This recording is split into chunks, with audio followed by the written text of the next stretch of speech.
Glória a Deus. Amém, amados? Quero convidar a igreja para se colocar em pé. Nós vamos ler apenas o versículo 15 do capítulo 1. Vamos ler juntos? Ai do dia, porque o dia do Senhor está perto e como a destruição do Todo-Poderoso virá. Pai querido, nós sabemos que a Tua palavra é bendita, mas queremos que ela seja bênção nas nossas vidas agora, em nome do Senhor Jesus Cristo. Amém? Pode sentar, meu querido.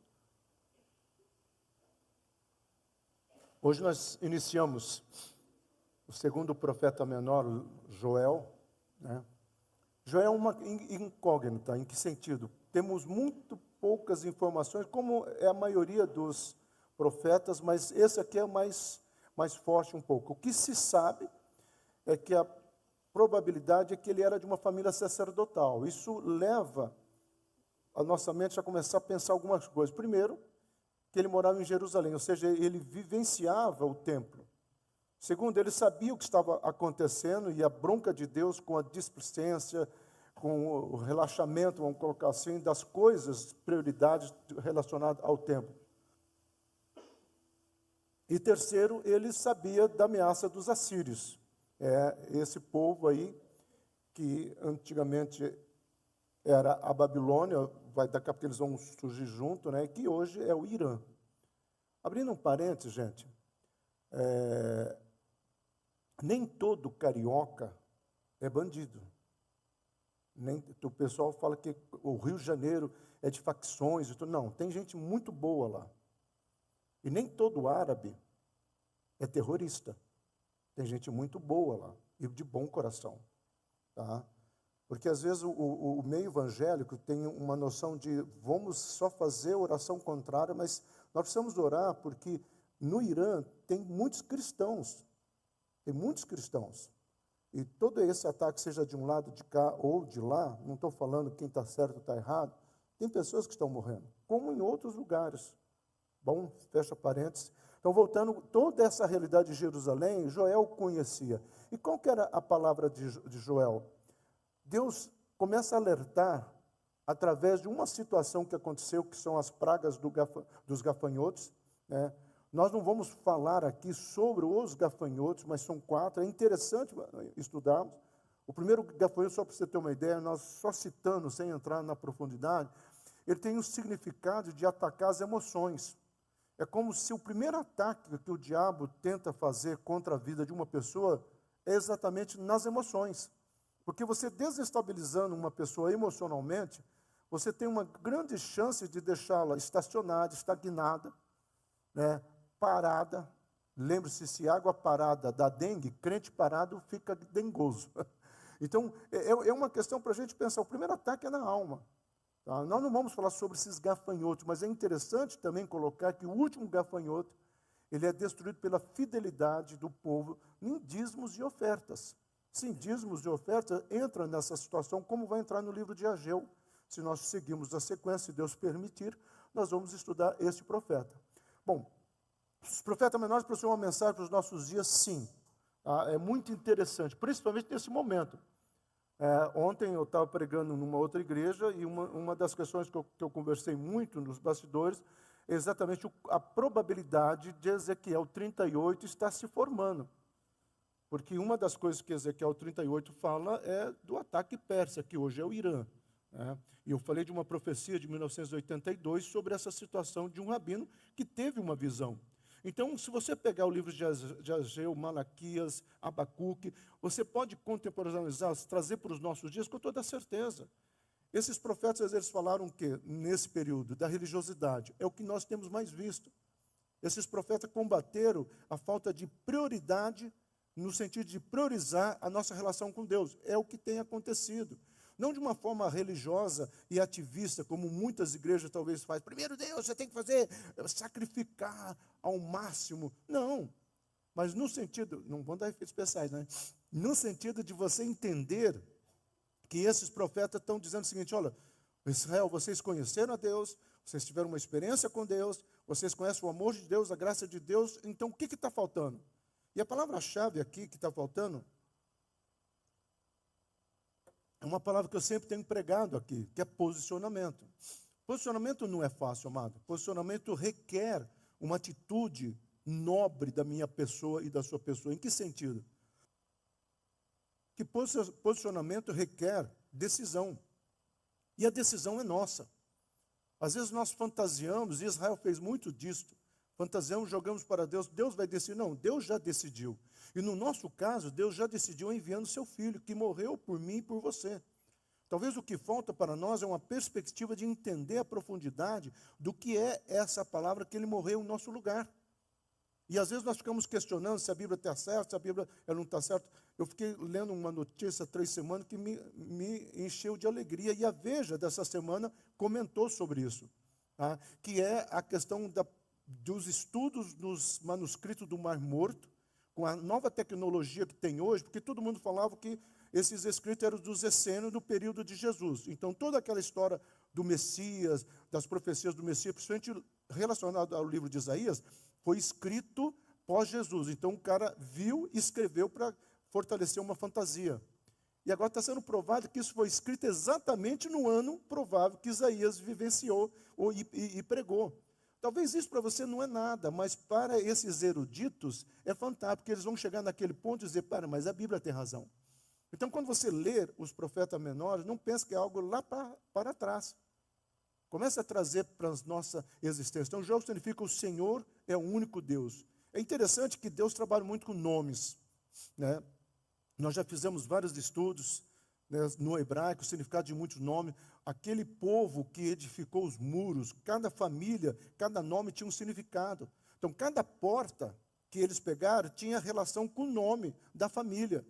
Deus é estrategista, Deus fez uma questão assim, bem prática. Sim, porque Deus manda uma mensagem em todos os sentidos.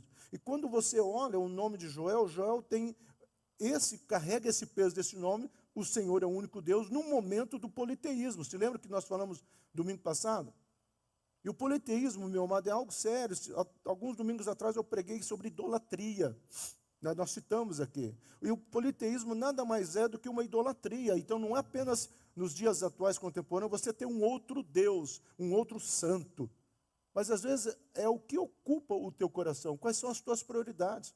O que realmente faz parte, tranquilo, faz parte daquilo que Deus está querendo fazer. Então às vezes a idolatria não é uma imagem. A idolatria são as nossas prioridades. Porque fé, meu amado, é um passo de caminhar na convicção de que eu não sei como, mas eu sei que Deus está no controle. É essas convicções que eu e você precisamos ter. O politeísmo é uma criação da mente humana e não uma revelação divina. Todos os momentos quando deu a lenda judaica, isso aqui é uma lenda, tá, que Abraão era filho de uma pessoa que fazia deuses. Então ele tinha vários moldes dos deuses cananeus. E um dia, numa crise existencial, esse jovem entrou naquela sala, pegou um pedaço de madeira. Os rabinos creem muito nessa lenda, tá, gente? Pegou um pedaço de madeira e falou assim, meu pai fica fazendo esses deuses, mas quem é o Deus verdadeiro? Eu vou quebrar todos os deuses. O verdadeiro não vai deixar eu quebrar. Ele começou a quebrar, e não sobrou um. Aí ele falou, então não existe Deus. Aí ele escutou uma voz, saia para fora. Saia para fora agora. E ele saiu para fora e ele recebe aquela mensagem, olhe para cima. Olhe para baixo. Naquele momento, Deus começa a criar a mentalidade judaica que existe até hoje, tá? Que Deus é um Deus espiritual, mas é um Deus que interage com o meu mundo físico. Por isso que quando Paulo vai escrever aos Efésios, ele fala de um mundo espiritual que nós estamos inseridos, mas também nós estamos num contexto do dia a dia. E aí, quando você começa a entender na mentalidade judaica que começa a ser criado, porque um dos grandes problemas hoje, principalmente pós-iluminismo, é que a mentalidade atual é uma mentalidade grega, cartesiana, helenista. Por mais que você não saiba isso, você é bombardeado com essas informações. Então, para nós entendermos a palavra de Deus, não dá para você ir pelo racional. Nós temos que ir pela mentalidade hebraica. E o que é a mentalidade hebraica? E não estou falando de judaísmo. Estou falando de uma mentalidade que Deus criou. Sai, olha para cima e olha para baixo. Eu estou querendo ser o Deus único em todas as situações da tua vida. Então não existe essa questão de sacro e profano. O meu emprego é secular. O verdadeiro cristão que tem uma mentalidade hebraica, ou uma mentalidade bíblica para nós nesse momento de guerra, vamos começar a usar a mentalidade bíblica, tá? Uma mentalidade bíblica, ele é uma pessoa inserida nesses dois contextos. Ele sabe que se ele está num ponto de ônibus, ele pode orar, Senhor, que eu não posso me atrasar. Ele começa pastor, mas é usar Deus. Não é usar Deus, é compartilhar com Deus as suas aflições. E essa é uma das questões que os profetas menores vão trazendo.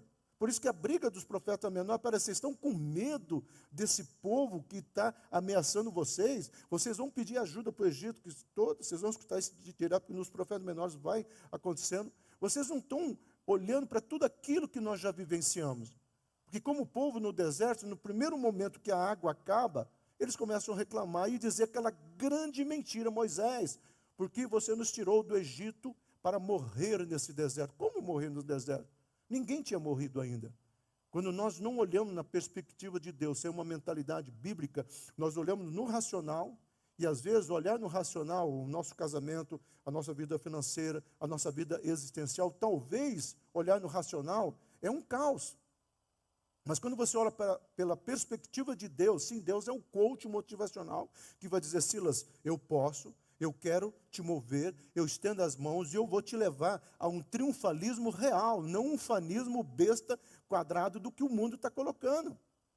Mas eu vou abrir as portas, porque é isso que ele fala, eu vou na tua frente, eu te chamei pelo teu nome, eu te escolhi.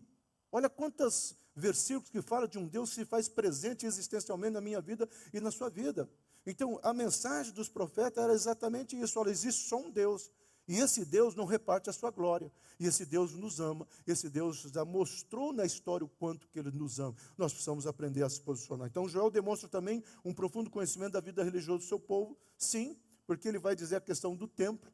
E Joel vai falar também da questão dos gafanhotos que estava acontecendo. Mas Joel sempre vai trazer, e nós somos conhecidos, ou nós conhecemos mais Joel, pela profecia que se cumpriu em Atos capítulo 2. Né, o capítulo 1, versículo 18, mas no capítulo 2 é o resultado daquilo.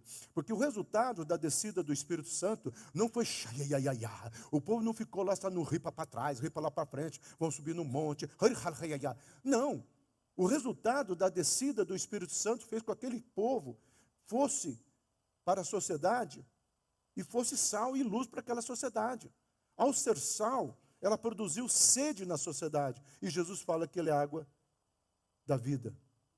Ao produzir a luz, ele mostra algo, e Jesus fala, eu sou a luz do mundo. Então, o resultado de uma vida cheia do Espírito Santo, não é ficar profetizando no reteté, pulando aqui, pulando lá, mas o resultado de uma vida cheia do Espírito Santo é olhar para os valores do reino de Deus, mas também olhar para o próximo.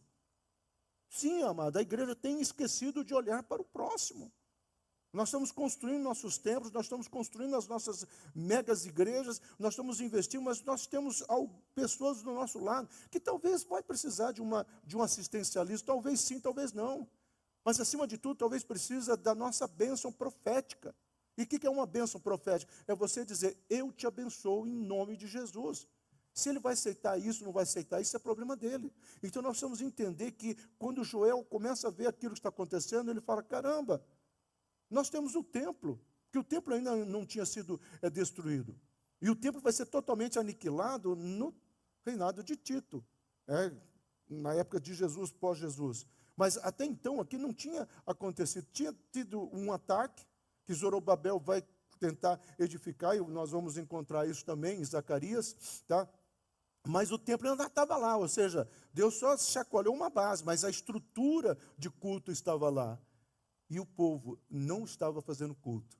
E o que é mais cruel, o povo todo estava priorizando ofertar para outros deuses sem ofertar para o Deus verdadeiro. E era isso que Joel vai dizer, isso aí está errado.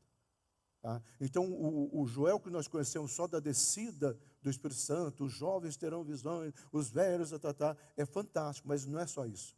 É a transformação de dentro para fora que Deus quer trazer através da palavra. E é por isso que o versículo 1 já começa a palavra. E a palavra aqui é aquela famosinha palavra que nós já estudamos, a palavra dabar. Só que nesse contexto, por causa daquele segundo T, ele está com assim, é um negócio, é uma ocupação, são atos, é assunto, é caso, é algo. É como se Deus falasse, eu tenho um assunto com esse povo, eu tenho um negócio com esse povo. Eu particularmente gosto do Strong aqui, tá? Que é um negócio. Deus tem um negócio com a Monte Hebron. Deus tem um negócio com a minha vida e com a sua vida. Deus não desistiu, as bênçãos de Deus não perdem a validade, palavras proféticas não perdem a validade. Se uma vez alguém falou que você vai ser um homem de Deus, seja pastor, seja líder, seja o que for, e você, no teu espírito, você recebeu aquilo com rema, e você sentiu que realmente aquilo foi de Deus, você pode ter se afastado, você pode ter caído no ostracismo, você pode ter caído na murmuração, você pode ter caído, agora não quer mais saber, mas a unção não perde a validade. Sabe o que acontece? O que Deus está falando é o seguinte: eu estou te esperando. É o que Deus está dizendo: Joel, vai lá, eu tenho um assunto com esse povo. Eu tenho um negócio com esse povo. E o meu negócio com esse povo é um só: voltem para mim. Que é o que Oséias está pregando. Lembra? Oséias está pregando no sul, agora nós temos Joel pregando no norte. Tá? É mais ou menos assim: Oséias está pregando em Araguari, e agora Joel está pregando em Uberlândia. Tá? Mais ou menos assim, eram regiões próximas. Com certeza Joel tinha escutado a mensagem de Oséias, muito provável que havia um trânsito entre eles, apesar da divisão das nações, tá? No Reino do Norte e no Reino do Sul. Então, Joel sabia o que Oséias estava pregando: voltem para Deus. Talvez incentivado por tudo isso, quando Deus fala, tem uma palavra para te entregar. E para ele foi mais fácil, diferente do nosso Amós, que nós vamos chegar lá, foi mais fácil porque ele já estava no contexto religioso. Então, é como se ele já conhecesse: não, eu sei que isso é Deus, eu sei que é isso de Deus falando. Então, a palavra do Senhor veio contra o poder político, olha só, contra o poder religioso, mas também contra a hipocrisia do povo. Meu amado, toda a palavra de Deus, ela vem contra um sistema de opressão, seja demoníaco, seja político, ou seja religioso. Sim, existe opressão religiosa, e muito. Pastores que comandam, Deus está falando que é para a gente trocar aqui, porque Ele quer o melhor. Deus não precisa de ar-condicionado, quem precisa somos nós. Deus não precisa de data show, quem precisa somos nós. Então, às vezes, o poder e a opressão religiosa são aquele peso que é colocado na igreja, e sendo que a igreja está carente. Ontem, conversando com uma pessoa sobre o Paquistão, sobre o Paquistão e algumas coisas, aí ele falou assim: pastor, fala que a igreja precisa fazer alguma coisa. Aí ele falou do Paquistão, falou da África, foi Paquistão e África, né, que nós ficamos conversando. Eu falei: amém, amado. E isso para mim já é uma coisa que a igreja está sendo chacoalhada para olhar para fora dessas quatro paredes. Tá? No caso do Paquistão, comprar pessoas que são escravizadas.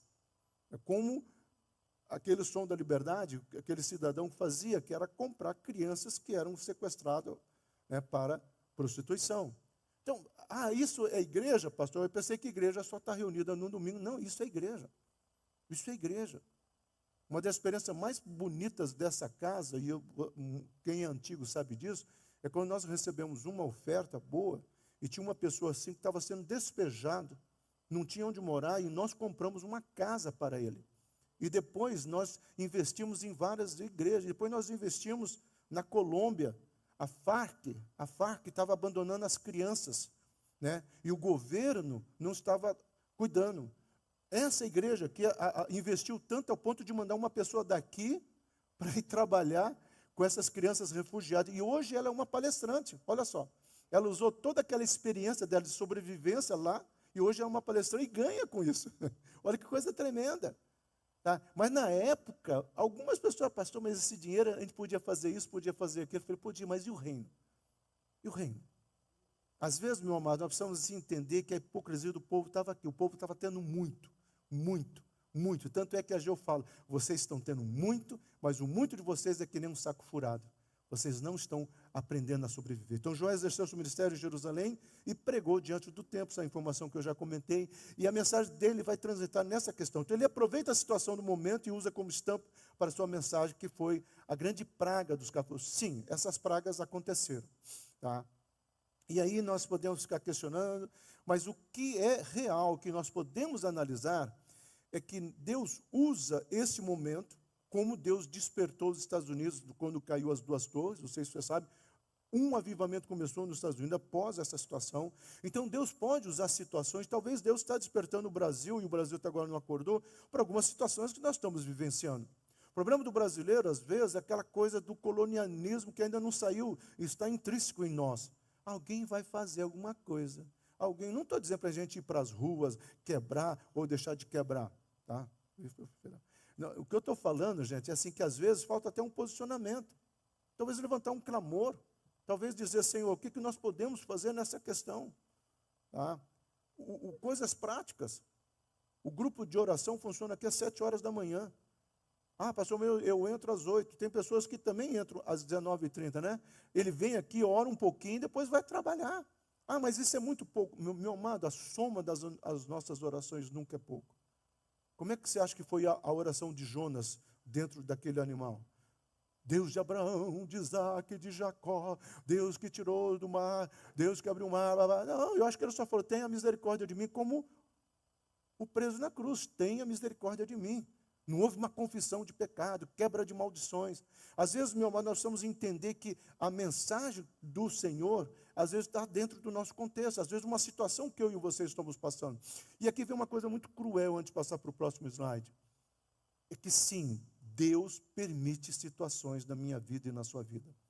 Não porque Ele é um Deus sádico e gosta, né, de pegar a gente numa caixinha de Skinner e ficar fazendo teste, dando choquinho para ver qual que é a nossa reação. Não. Deus é um Deus que olha para o meu coração e fala, Silas, você está indo para o caminho errado, eu preciso trabalhar aqui. Então Deus permite situações para que eu e você possamos entender que é somente Deus, somente Deus, somente Deus. Terça-feira, estava conversando com o pastor, e ele falou assim, nós estamos começando o ministério com muita luta, muita dificuldade, estamos com um imóvel alugado, todo final de, quando começa a chegar, depois, final do mês começando a chegar do dia 10, aquela agonia, aí ele olhou para mim assim, como é que você faz? Eu falei, meu amado, eu já lutei tanto que eu aprendi uma coisa, que é aquilo que até o Malik falou essa semana, se Deus está conosco, quem se levantará contra nós? Se Deus realmente nos abençoar, e Ele nos abençoa, não há por que se preocupar. Sabe que nós deveríamos ser meio neuróticos. Nós deveríamos ser meio esquisito, no sentido até de dizer, está acontecendo mal, cara, você está ali. Cara, o prédio está caindo do teu lado, está caindo, você está ali. Por que você não vai fazer nada? Eu não, Deus está me cuidando. Eu sei que é um exagero a imagem, mais ou menos isso. É saber que a boa e protetora e fiel e grande mão do Senhor está sobre a minha vida. Então, a pergunta é, e os evangelhos vão fazer, para que se precipitar? Então, pior do que o pecado, meu amado, é a falta da consciência dele. E é isso que estava acontecendo em Israel.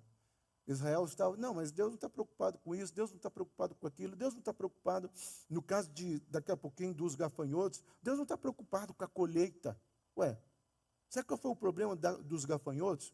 É que eles foram pedir ajuda para Baal, o deus da fertilidade, e a sua esposa Astarote, a deusa da plantação, né, do agro, era o deus do agro da época. Sendo que Deus sempre falou desde o começo, eu vou abençoar, eu vou regar a terra, eu estou te dando uma terra que mana leite e mel. Deus sempre colocou isso, Deus não falou que ele ia fazer a semente nascer, pelo contrário, Deus deixou sempre claro, que existe a minha parte, existe a parte de Deus. É Davi diante daquele gigante. O máximo que ele poderia ter dito é, uma testa desse tamanho não tem como errar. Ele acertava tanto, né? Uma testa desse tamanho não tem como errar. Mas qual é a palavra que ele fala para Saul? Da mesma maneira que Deus esteve comigo, Deus estará comigo diante dessa situação.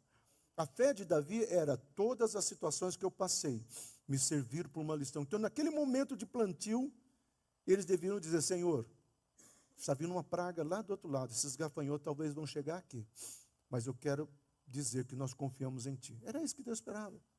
Deus não esperava dança do trigo, não, Deus só esperava fé. É o que Deus espera da minha vida e da sua vida, essa entrega. Então, pior que a transgressão, meu amado, é a falta de arrependimento. Aí vem os profetas falando, Israel volta para Deus. Israel, não é isso que Deus falou. Aí eles, não, talvez, quem sabe. Sabe aquela questão que você sabe que tem que fazer e você não faz? A vida é feita de decisões, meu amado. E a nossa carne nunca vai querer o que lhe é. Como numa pulsão freudiana, nós vamos sempre querer o prazer. Sempre aquilo que é gostoso. Aí nós estamos falando de aquilo que o Otmani vai trabalhar muito. Um livro fantástico para se ler é O Poder Latente da Alma, de Otmani. Que o Otmani vai trabalhar exatamente essa questão, nessa bipolaridade que existe dentro de nós, a nossa alma e o nosso espírito. O Otmani foi o cara que mais escreveu sobre o homem espiritual. Tanto é que ele tem um título, um livro com esse nome, O Homem Espiritual. E o Otmani se baseia em quê? Muito mais na ideia do Kadosh. A ideia do Kadosh não é um argumento de santidade moral, porque nós achamos ser santo é moral. O cara não briga, o cara é santo. Não, isso não é santidade.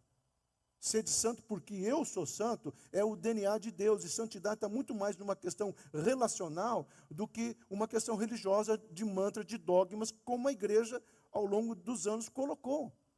Olha a igreja do 8º século, as pessoas começaram a cortar, furar os olhos, se o teu olho escandalizar, arranca ele fora. A igreja sempre passou por essas mutilações idiotas. Ah, mas hoje não tem mais. Será que não tem? Será que não tem? Existem congressos hoje no Brasil motivacionais de casais, seja ela ou não ela, tá? Que é uma fortuna.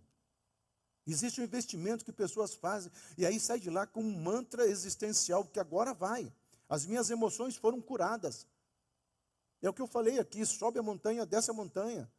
Faz quebra de maldição, faz quebra de não maldição, daqui a pouco nós estamos ligando e ressuscitando as maldições, porque nós matamos a maldição errada. Essa loucura que nós fazemos é tocar o chofar. Se lembra a época do chofar? Até nós tivemos aqui. Tem que tocar o chofar, senão, para o céu se abrir. Hoje, eu achei que o doutor Estranho se converteu, ele abriu um portal aqui, E aí nós começamos a criar coisas, para que nós façamos essa religiosidade. Aí Deus está dizendo, não é isso que eu quero só que você se arrependa. O problema nosso, meu amado, é que a palavra arrependimento é uma volta, é uma curva. Significa, eu estava indo por esse caminho, e eu compreendi que esse não é o caminho que Deus tem para mim, então eu vou voltar. A estampa para a sua mensagem foi uma praga terrível de gafanhoto. Então, Joel olha e Deus fala assim, use isso aí como referência. O que eu quero falar aqui é o seguinte, meu amado, nós precisamos aprender, e uma coisa que a psicanálise fala muito, estou terminando de ler um livro, O Psicanalista e o Palhaço, que é até uma frase que de psicanalista de palhaço, todo mundo tem um pedaço, E ele faz uma analogia entre o palhaço e o psicanalista, é muito interessante, mas tem uma parte que ele fala assim, o grande problema é que nós não sabemos escutar. E como que nós não sabemos escutar? Com tantas mensagens sendo pregadas, talvez seja isso. Há tantas mensagens no YouTube, meu irmão, tem gente aqui, não é uma crítica, por favor, mas é um fato. Tem gente aqui que começa, o fulano, o ciclano, bota no Instagram, o ciclano, o fulano, é café com Deus, é chá com Deus, almoço com Deus, churrasco com Deus, eu estou brincando. Começa o dia com Deus, meus queridos, aí põe aquele cidadão lá, porque Deus te ama, aí põe o outro, aí põe o Luciano Subirá, põe todo esses ícones, não tem problema. Só que às vezes nós estamos dando tiro de metralhadora. O filme do O Atirador, ou o Sniper, com Tom Berenger, o primeiro filme dele é muito legal, porque uma hora ele está chegando com o rifle dele no alojamento, e estão os soldados ali dizendo, esse cara aí é o esquisitão, que fica sozinho, se isola, fica um tempo lá no meio do mato. Aí o Tom Berenger, o ator, fala assim, só que com um tiro eu resolvo tudo. E vocês ficam dando tiro de metralhadora. Eu com um tiro eu resolvo tudo. Aquela madrugada, quando eu fui orar, estava orando, e Deus falou comigo, Silas, não dê tiro de metralhadoras. Dê um tiro só, baseado na minha palavra. E essa bala será certeira. Às vezes o pessoal fica, e vai mantra, e vai tudo. Repito, não tem dificuldade com isto, de você colocar todas essas coisas no teu Instagram. O Instagram é teu. A minha dificuldade, amado, é uma de sempre. Eu até falei ontem, como as redes sociais projetam uma imagem e uma ambição e um desejo que cria mais frustração do que alinhamento. Porque talvez elas vão criando uma expectativa que não é real, uma expectativa, mas o outro parece que está mais feliz do que eu, e às vezes você não sabe como que está a alma desse outro. E é uma questão para nós pensarmos. Aí o versículo 8, lamenta como uma virgem envolvida em pano de saco pelo marido da sua juventude. A palavra lamentar aqui, meu amado, a palavra alá, não é alá, é alá, que é um lamento de desespero, talvez é um lamento de desespero da religião, né? Mas vamos lá. Lamento de desespero, lamento de perdas. Qual que é o quadro que Joel está dizendo, que Deus está falando para Joel? Imagina Deus chegando e falando assim, olha, Joel, imagina uma noiva, está tudo certo para o casamento, tá? E de repente, pamf, o marido prometido morre. Ela fica viúva antes do tempo. Já pensou a frustração dela? Já pensou a agonia dela? O choro dela? Aí Deus fala, é isso que eu quero do meu povo. Eu não quero dizer nós vamos mudar, Senhor, nunca mais, Senhor, nunca mais. Ai, que vergonha. Deus fala, não, muda. Muda. Lamente pela sua vida, lamente pela sua dor. Meu amado, nós não temos mais lamentações. Porque só, não precisa me responder. Qual foi a última vez que você fez um jejum? Parece que o jejum tem que ser toda a igreja. Não, o jejum às vezes tem que ser individual. Você ficar dias colocando a sua vida diante do Senhor. Talvez seja um jejum de meio-dia, um jejum de um dia completo, não sei. Luciano Subirá fez o jejum de vários dias com acompanhamento médico, um médico 24 horas lá. Ok, joia, mas fez. Porque muitas pessoas ficam olhando, mas teve acompanhamento. Ele fez. Ele fez. Qual foi a última vez que nós jejuamos no sentido de lamentar? Talvez o que falta para nós é realmente nós entendermos aquilo que eu falei há 2 mensagens atrás. O que é o inferno? Que parece que o inferno é um conto, é um estágio lá da Divina Comédia. Então, é aquela situação do paraíso de Milton, é apenas uma questão lúdica. Mas não é, meu amado.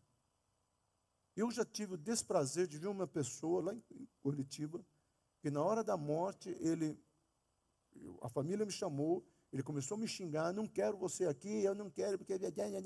E de repente, ele começou a entrar em óbito, né? Só que ele começa a gritar, está pegando fogo, a cama está pegando fogo. Ah, quem que botou aquilo na cabeça dele? Como também nós já tivemos uma experiência, né, de pegar na mão de uma pessoa e ela aceitar Jesus no leito, no hospital. E de repente, quando ela largou a minha mão, ela olhou para cima e disse, é lindo demais, é lindo demais. Essas experiências são reais. Não é uma alucinação neurótica da religiosidade. São experiências de pessoas que tiveram a convicção. Então, talvez é isso que falta para nós. Então, esse verso é um confronto para o povo com uma noiva que fica viúva mesmo antes do casamento. Olha a agonia dela. Deveriam sentir e chorar amargamente pela perda da comunhão com Deus. Israel estava dizendo assim, não, Deus nunca vai permitir a destruição porque nós temos o templo. Nós temos o templo. E Deus está dizendo, não é o templo, é o coração de vocês. Por isso que Amós, está em Malaquias, ele vai falar, olha, o que eu quero de vocês é que vocês voltem, mas voltem com seus corações rasgados, se for preciso, mas voltem.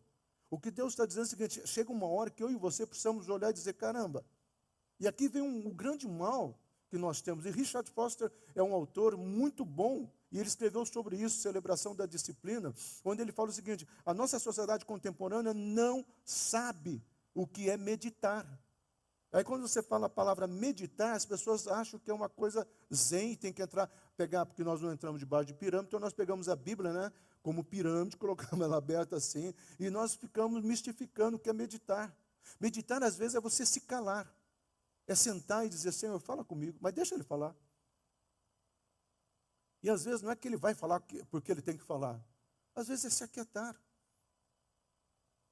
Nessa corrida, como é difícil se aquietar. Como é difícil ficar 7, porque eu já tentei, 7 minutos. Meu amado, passou 2 minutos, parecia que tinha passado 1 hora.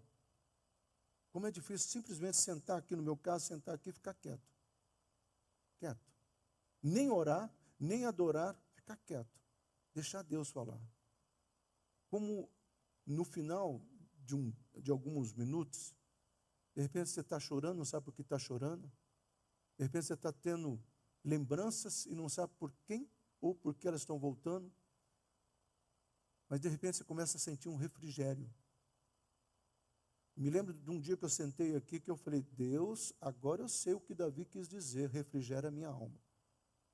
Porque agora eu estou sentindo o que é o refrigerar da alma. E às vezes é isso que nós precisamos entender. Então, quem foi ofendido foi o próprio Deus. E o povo está querendo brigar com Deus. E Deus está dizendo, vocês estão brigando comigo por causa dos gafanhotos? Eu poderia ter impedido esses gafanhotos. Claro que sim. Quantas vezes nós tivemos uma experiência aqui tremenda, alguns anos atrás, de uma pessoa que nós ajudamos a compra de um ônibus lá para o Haiti. Essa igreja tem visão missionária, porque eu tenho e vocês têm que ter também. Tá? Nós precisamos olhar fora dessas quatro paredes. Eu sei que nós temos. Que nessa semana o Mário falou, pai, nós vamos trocar essas caixas. Essas caixas são caras, as outras também são. Primeira coisa que ele falou, já vai pensando em qual igreja que nós vamos abençoar. Porque em tudo que nós trocamos de data show, nós já trocamos vários data show, nunca vendemos nada. Sabe por quê? Porque aqui foi comprado com um CNPJ de Deus. Aquela outra igreja também está no CNPJ de Deus. Você sabe disso. Essa igreja nunca vendeu nada. Tanto é que no Compaz, uma vez eu coloquei umas cadeiras que eu tinha recebido, e alguém perguntou quanto? E a pessoa imediatamente respondeu assim, é Monte Hebron. Ela não cobra, ela abençoa, é só ir lá buscar. E essa mentalidade, esse cidadão contando que na compra, talvez, quando ele começou o testemunho, eu até fiquei chateado. Não, porque quando veio a oferta, nós pudemos comprar um ônibus bem velho. Eu falei, mas que sujeito, nós fizemos sacrifício para comprar aquele ônibus. Aí ele começou a falar, só que quando nós levamos a criança, você se lembra, para um piquenique, nós estávamos voltando. Porque era um orfanato, tá? E tinha horário para essas crianças todas jantarem. E nessa volta, o ônibus encrenca, quebra. Eu me lembro que nós tínhamos que descer e eu mexendo no motor e eu chutei o ônibus. Falei, Deus, mas que coisa, eu podia ter dado uma coisa melhor, né? Quando eu for lá para Uberlândia, eu vou falar, olha a porcaria que vocês deram. Só que nesse tempo que eles ficaram parados ali, consertando o ônibus, houve o terremoto. Você lembra do terremoto no Haiti? Caiu tudo. O orfanato caiu por baixo. Naquele horário que caiu tudo, as crianças estariam jantando. Quando ele soube disso, ele falou, pastor, eu fui lá, beijei o ônibus. Muito obrigado, Deus. Porque a gente não sabe. A gente não sabia. Ele deu esse testemunho aqui, acho que foi uma quinta-feira, porque ele tinha várias igrejas. Porque é isso, meu amado. É o que Deus está dizendo. Eu poderia ter parado esses gafanhotos. Como posso parar uma série de coisas. Mas eu não quero ser um Deus que fica apagando incêndio. Eu quero ser um Deus que leve o fogo dos céus no teu coração. Aquela coisa de você arder. Aquela coisa de você se jogar e dizer, Senhor, é isso que eu quero para a minha vida. Então a oferta de alimento, a oferta de bebida foram cortadas. Olha a palavra aqui, amado. Se lembra da palavra de Ageu, prioridade? A palavra carácter, ou caráter, significa quebrar uma aliança. Sabe o que Deus está dizendo? Sabe por que está faltando tudo? Porque vocês quebraram uma aliança. Meu amado, o que nós precisamos entender é o seguinte, o sacerdote que vivia de uma parte dessas ofertas também sofriam com as suas famílias. A infidelidade, às vezes da igreja, faz a família pastoral sofrer. Nós já tivemos algumas experiências desde que nós chegamos aqui. Mas uma das coisas que eu louvo ao Senhor, nossos filhos eram pequenos, que eu louvo ao Senhor, é a fidelidade de Deus na nossa casa. Há uma experiência que eu já contei aqui numa das mensagens. Sábado, a Ângela Silas não tem leite, não tem pão. Malik era um pequeno, vai acabar, nós precisamos comer. E naquela madrugada, Deus falou, você vai no supermercado, que eu vou te abençoar. E eu lembro, falei, Ângela, eu estou no supermercado, você lembra disso? Aí eu fui, ela quase chamou a polícia, tá? Eu fui e estava andando nas gôndolas lá com o carrinho.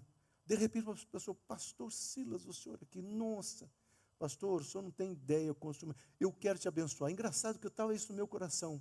O senhor pode fazer a compra que eu vou te abençoar? Ah, meu amado. Eu pegava um produto, não, pastor, põe 12, teus filhos lá. Eu pegava um produto, aí eu comecei a botar 5 de uma vez. Tá. Eu me lembro, meu amado, que quando o meu carrinho chegou no caixa, estava assim. E eu falava, tem certeza? Ele, tem. Aí uma hora ele falou assim, passando no caixa, ele olhou, não, pastor, tem que avisar o senhor, só tem um valor que Deus colocou no meu coração, tá? Passou disso, não, então você fica olhando lá. A hora que der, você manda parar. Tá. Tem para. Tinha passado a compra inteira. Cheguei em casa com aquilo, Ângela, Silas, pelo amor de Deus, o que você fez?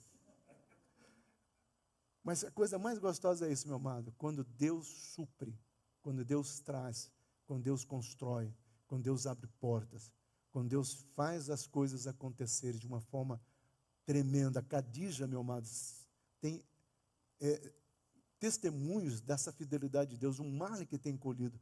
Mas a Cadija tem coisas específicas, né? Que ela faz, pai, um dia eu quero ir lá contar. Eu falei, não, deixa no seu tempo, porque Deus é um Deus que ama. Dízimos e ofertas são um reflexo da nossa fé e gratidão. Joel, Abacuque, Ageu, pode ser usado para forçar a barra. Essa igreja nunca, tanto é que no dízimo a gente só dá uma palavrinha. Tem igreja que fica 40 minutos falando. Eu não quero ninguém trazendo dízimos e oferta por forçação de barra. Ah, pastor, já disse aqui, dízimo não é uma matemática. Se você fizer as continhas, nunca você vai colocar o que pertence ao Senhor. Dízimo é fé e gratidão. Não entenda bem, isso não é uma maldição em nome de Jesus, tá? Mas eu quero que você entenda o paralelo. Não espere os gafanhotos chegarem. Talvez está o primeiro, só está trazendo conflito na alma, está o segundo, as coisinhas começam, um filho fica doente, a esposa fica doente, é o carro que... porque é uma sequência, até chegar no destruidor. Não espere isso, é Deus que está falando. Então, na Bíblia, vemos a chamada generosidade como um ato de adoração e confiança. Nós pagamos aluguel de algumas igrejas, que você sabe disso. Mas o meu sonho, meu amado, é chegar e falar para os pastores, como uma época foi assim. Como de vez em quando ainda acontece. Pastores vêm aqui com conta de luz, conta da DEMAI. Pastor, e é tão interessante, né? Teve uma vez só que eu liguei para uma pessoa, pedi adiantado alguma situação, mas sabe como é gostoso? Saber quanto que Deus é fiel. Que às vezes vem alguém que fala, uma vez eu recebi um valor em dinheiro, eu pensei, vou comprar o remédio da Ângela, que ela tinha que comprar, tá? Mas no mesmo tempo veio um pastor com 3 continhas, tá? Já ia cortar, e que dava o valor exato, é da minha oferta. Eu falei, você está brincando, né? Só quando eu cheguei em casa, alguém tinha abençoado a Ângela com os remédios. É assim que é generosidade. A bênção vai pipocando, vai pulando de casa em casa, de situação em situação. Então, tudo que temos pertence a Deus, joia, e Ele é digno de receber as primícias do nosso trabalho. Eu não sei quando que nós vamos entender isso, meu amado. Aí é tudo. É você comprar um Land Rover, colocar a mão naquele carro e dizer, Senhor, eu te louvo por este carro. É você comprar um Peugeot 2006 e dizer, Senhor, em nome de Jesus, cuida da mecânica desse carro. Né? Mas eu te agradeço. É gratidão no coração, meu amado. É isso que faz toda a diferença no nosso caminhar. E aí vem o versículo que nós estudamos, porque o dia do Senhor está perto. A famosa palavra Yom Kippur. Mas a palavra está perto aqui que eu quero pegar é a palavra Karub, que significa está chegando, proximidade. Veja os sinais. Veja os sinais. Mas sabe o que Deus está falando? Silas, presta atenção na tua vida. Veja os sinais. Talvez são sinais para você ter uma vida de quebrantamento, talvez seja um sinal para você orar mais, talvez seja um sinal para você se posicionar. Veja os sinais. Veja os sinais. Porque aqui nós achamos que são só sinais voltados, né, à questão escatológica, mas não. Veja os sinais que Deus está trazendo. Tem uma pessoa que sempre que a Mega Sena acumula, fala, pastor, olha, eu joguei. Mas sabe o que ele fala? Pastor, eu quero tanto por cento, e o resto, pastor, nós vamos ter um trabalho enorme para abençoar muitos ministérios. Eu falei, amém. Eu não sei que se Deus vai fazer isso, eu não estou dizendo que nós devemos jogar na Mega Sena. Eu quero que você pegue, por favor, bom senso, a linha de pensamento. Eu prefiro 1000 vezes uma pessoa falando isso, pastor, se eu ganhar 30% mesmo, mas 70% nós vamos aplicar no reino. Joia! Do que aquela pessoa fala, se eu ganhar, eu vou dar, em vez de eu dar 10%, eu vou dar 15% para Deus de dízimo. Isso aí não é. Isso é coisa idiota. Você está dando só 5%, porque 10% já era de Deus. Então, nós precisamos entender isso. Veja os sinais. Veja aquilo que Deus está colocando. Então, nesse dia, Deus trará julgamento a todos diante do trono. Deixa eu falar uma coisa, igreja. Haverá um julgamento para nós. E às vezes nós não paramos para pensar nisso. Nesse triunfalismo, a igreja não tem pregado mais que nós iremos comparecer diante do trono. E aí tudo que nós fizemos aqui é chamado de galardão. Sabe aquela cesta básica? Talvez seja um galardão. Sabe aquela ajuda que você deu? Talvez seja um galardão. Sabe aquela oração que você fez pela pessoa? Talvez seja um galardão. E tantas outras coisas mais. Alguém trouxe umas camisetas boas aqui. E é interessante saber que esse povo andarilho conhece. Conhece, tinha até camiseta da reserva, coisa que eu nem eu sabia. Não, essa aqui é da reserva, essa aqui eu quero. Mas, independente de marca ou não marca, sabe o que é gostoso? Ver alegria. E talvez seja um galardão. Pastor, mas o que eu vou fazer com esse galardão? A palavra de Deus fala que você vai pegar tudo isso e vai colocar aos pés de Jesus. Você já pensou você chegar lá com o teu cesto vazio? Porque você foi egoísta? Porque você só pensou em você? Você poderia ter ajudado, mas não ajudou? Porque você questionou? Você olhou a matemática? Você olhou a aplicação? Você olhou o projeto que eu quero fazer? Quer comprar esse prédio? Você olhou tudo isso. E Deus falou, mas eu poderia ter e continuado te abençoando. Você nunca vai vencer Deus nas bênçãos. Uma maneira correta de ler os textos bíblicos seria como uma triadivisão do tempo. O que seria isso? Joel tem uma aplicação para os dias de Joel. Joel tem uma aplicação para os nossos dias de hoje. Joel tem uma aplicação escatológica. Tiago tem uma aplicação para a época dele, tem uma aplicação para a nossa época e tem uma aplicação escatológica também. Então a palavra de Deus é uma tríade, nós precisamos aprender a olhar para essa visão. Por isso que eu não me canso de ler a palavra. E cada dia mais, eu vejo quanto essa palavra é real. Júlia agora começa as minhas aulas de novo, num outro estágio de exegese, coisa que eu mais amo, como diz a exegese, né? Que é estudar os textos no original e dizer o que realmente... Ontem eu falei muito sobre três palavras no grego e 3 palavras no hebraico. Daí eu não falei para mostrar que eu sei o hebraico ou o grego. Se bem que impressiona, né? Mas eu falei assim exatamente para dizer, olha o que a palavra de Deus está falando. Olha o fundamento da palavra de Deus. E o versículo que eu peguei foi um de Provérbios. Provérbios é o livro que mais tem a ver com os nossos dias atuais, dizendo, tenha bom senso, tenha motivação, quem é o nosso Deus, preste culto ao nosso Deus. E é isso que nós precisamos entender. Joel traz a esperança. Qualquer cenário de destruição, sempre haverá o renovo do Senhor. Não importa a história que você está vivendo, o que importa é que Deus tem para as nossas vidas. Então, Maranata, porque nós cremos nessa verdade, nós cremos nessa certeza, nós cremos que não há uma visão geopolítica fora do alcance de Deus, porque nós estamos falando do Oriente Médio, mas e a Caxemira? E a Índia? E o Paquistão? Quantas famílias estão sendo destruídas? Na África. Quantas famílias são destruídas por motivos tribais? O mundo chora. A terra geme. Mas nós como igreja precisamos... nós vamos salvar o mundo inteiro? Não. Mas talvez você pode começar pelo teu vizinho. Talvez você pode começar pela pessoa que está na sua sala de aula. Porque, eu respeito a fé, meu amado. Aquela pessoa pode ser linda que nem um Brad Pitt ou bonito que nem um pastor Silas. Se não tem Jesus, vai para o inferno. Brad Pitt foi muito, né? Vai para o inferno. Se aquela pessoa não tiver Jesus Cristo como Senhor e Salvador, vai para o inferno. Mas ela é religiosa, pode ser até crente, mas se não tiver Jesus Cristo como Senhor e Salvador, ela vai para o inferno. Abaixa a sua cabeça, meu amado. Quero que você ore um pouco aqui.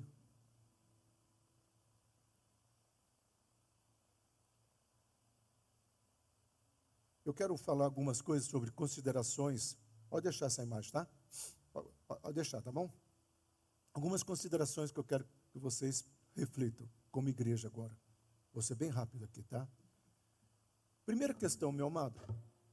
Você precisa entender que a palavra de Deus fala que aquele que me confessar diante dos homens, eu o confessarei diante do Pai.